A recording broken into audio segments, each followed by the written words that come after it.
मुसलमान कैद्यांना तो आधीच जेवणाच्या सुट्टीला सोडायचा. परिणामतः त्या भोजनगृहामधल्या अनेक पातेल्यांना ते हात लावायचे आणि ओरडारडा करायचे, पातेलं बाटलं, आता ह्यातलं जो खेळ तो बाटला. हे सावरकरांना समजल्यानंतर सावरकर तिथे आले. त्यांनी ज्या काही पातेल्याला हात लावला होता त्याच्यावर पाणी टाकलं. अपवित्र पवित्र वा सर्वावस्थांगत होते. ते म्हणले, काय करताय सावरकर, तुम्ही हे अपवित्र केलं ते मी पवित्र केलं, आता खा म्हणा. कैदी म्हणले, असं कसं खाता येईल, नीट विचार करा. 2000 वर्ष पूर्वील इतकं धान्य घेऊन गजनी भारतात आला होता का?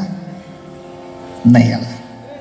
त्याची स्वारी झाल्यानंतर पुढच्या सगळ्या पिढ्यांनी आयुष्यभर भारतातल्या हिंदूंचं अन्न खाल्लं. हिंदूंचं अन्न खाल्लं म्हणून मुसलमानाचे हिंदू झाले का? नाही.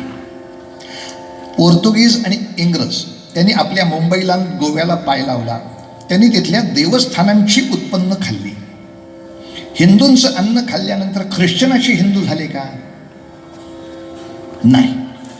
ख्रिश्चनाचं अन्न खाल्लं म्हणून मुसलमानाचे ख्रिश्चन होतात का? नाही. मुसलमानांचं अन्न खाल्लं म्हणून ख्रिश्चनांचे मुसलमान होत आहेत का? अरे मग दुसऱ्याचं अन्न खाऊन आपला धर्म टिकवून देण्याची धारण शक्ती जो प्रत्येकामध्ये आहे तो आपल्याला जुलाब का करताय सारखी? कोणाचं का अन्न असे ना, धर्माचे स्थान हृदय आहे, पोट नाही. आणि सावरकरांचं फार भयानक वाक्य आहे, शत्रूनं हात लावलेलं सोडा, वेळ पडली तर शत्रूला खाल्ला तरी आपला धर्म बदलत नाही. पांडुरंग हरी वासुदेव हरी, पांडुरंग हरी वासुदेव हरी. लक्षात घ्या, 10 खून करणाऱ्या खतरनाक मुसलमान गुंडांच्या समोर हे हिंदूंना सांगणं, याला ताकद लागते. इथं स्वतःकडे लक्षावधी आपले समर्थक असताना आपल्याला बोलायला हिथं दम नाही आहे. समोर खतरनाक गुंड असताना त्याची अस्वच्छ सांगायचे धर्माचं स्थान आपल्या. आणि हे जर पाळलं असतं तर गोव्यामध्ये केरळमध्ये हा प्रश्नच आला नसता. अरे ख्रिश्चनांनी काय तुम्हाला प्रेमाने नाही जवळ घेतलं, कुठल्या तरी विहिरीमध्ये पाव टाकायचा मग बोंबाबोंब करायची, या विहिरीतलं ज्यांनी पाणी प्यायलं ते ख्रिश्चन झाले, हाड तुमचे. त्या क्षणाला जर आपल्या धर्माचार्यांनी काम केलं असतं, लगेच तुळशीचं पत्र घेऊन तिथे येऊन बसायचं. कोणी कोणी काल पाणी प्यायलं, चला सगळे इकडे या, कोणीनं तीर्थ घ्या, सगळे हिंदू झाले.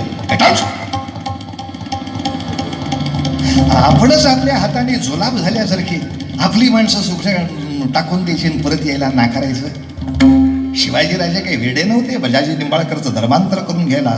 राजे काही वेडे नव्हते नेताजी पालकरांना पुन्हा हिंदू करून घ्यायला. त्यांनी पण खाल्लं होतं शत्रूचं. शत्रूचं खाऊन धर्म बदलत नाही, असा वेडेपणा करू नका. ती हिंदूंची संख्या टिकून राहिली म्हणून लक्षात घ्या. भले भले अभ्यासक सांगतात 47ला स्वराज्य येताना फाळणी झाली, पण ती भारतात झाली, अंदमानला नाही झाली. फाळणीच्या बाजूनं मत देण्यासाठी भारतामध्ये 22% लोकसंख्या होती, पण एवढी लोकसंख्या अंदमानामध्ये असणारच नाही याची सोय तुरुंगात असल्यापासून सावरकरांनी करून ठेवलेली होती. 10 वर्षांनी ते जरी गेले तरी त्यांचे पुढचे सगळे पित्ते तिथं धर्मांतर होऊ देत नव्हते. म्हणून अंदमानमध्ये धर्मांतराचा किंवा फाळणीचा विचारच आला नाही. आणि म्हणून सगळे तत्ववेत्ते म्हणतात, फाळणी न होता अखंड अंदमानचे हिंदुस्थानला मिळालं ही सावरकरांची भारताला दिलेली देणगी आहे. प्रामाणिक असतील त्यांनी कृतज्ञ राहावं, बाकी कुत्र्यांची ही गोष्टच नाही. जे प्रामाणिक असतील त्यांनी ह्याच्याशी हो म्हणावं. असली माँ का दूध पिया है तो सच बोल. प्रामाणिकता पाहिजे, यासाठी या माणसाने धर्मांतर होत दिली नाहीत म्हणून अखंड अंदमान आपल्या हाती लावलं. अखंड अंदमान असो, अंदमानची सजा पूर्ण करून सावरकर म्हणाले, माझ्या जीवनामध्ये काय काय चमत्कार होत आहेत बघा. आपल्याला असं वाटतं की साधूचं जीवन म्हणजे असं काहीतरी चमत्कार.